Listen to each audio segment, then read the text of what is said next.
Gadis itu kehilangan kehormatannya. Seorang pemuda yang komitmen beragama maju untuk menikah. Dia mulai mencari calon pasangan perempuan. Syarat satu-satunya adalah agar dia seorang wanita yang komitmen, berakhlak dan kuat agama. Dan setelah melalui pencarian, kini dia telah menemukan gadis tersebut sebagaimana ciri-ciri yang diinginkan.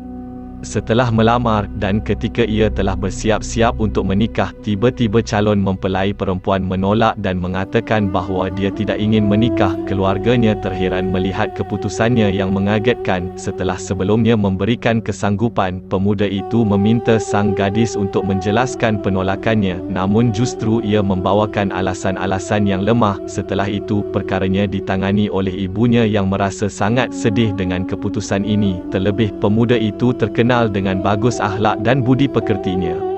Setelah sang ibu mendesaknya, calon mempelai perempuan tersebut berkata kepada ibunya, "Sesungguhnya Allah Maha menutupi dosa hamba-hambanya dan Dia telah menutupiku. Tinggalkanlah aku dan urusanku." Di hadapan desakan sang ibu yang sangat bingung dengan perkara itu, dia berterus terang kepada sang ibu bahawa dirinya telah kehilangan kehormatannya, namun dia telah bertaubat.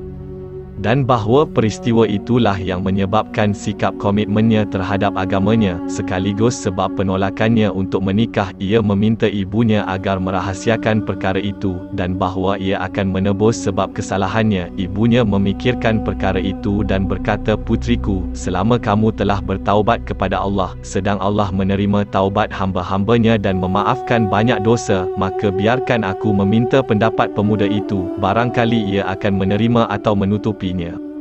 Setelah melalui musyawarah dan diskusi yang panjang, gadis itu pun menerima usulan itu. Sang ibu pun pergi, tidak tahu entah bagaimana akan membuka berita buruk ini kepada sang calon pengantin. Setelah sempat bimbang, tidak lama kemudian ia meminta supaya pemuda itu menemuinya.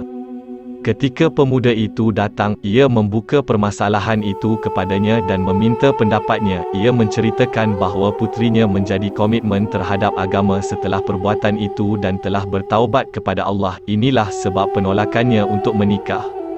Pemuda itu berfikir sejenak, kemudian berkata kepadanya, "Saya sepakat untuk menikah dengannya selama ia telah bertaubat dan kembali kepada Allah dan istiqamah. Dahulu sebelum komitmenku terhadap agama, aku sendiri berada dalam kemaksiatan dan kemungkaran, sementara kita tidak tahu siapakah yang diterima taubatnya di sisi Allah."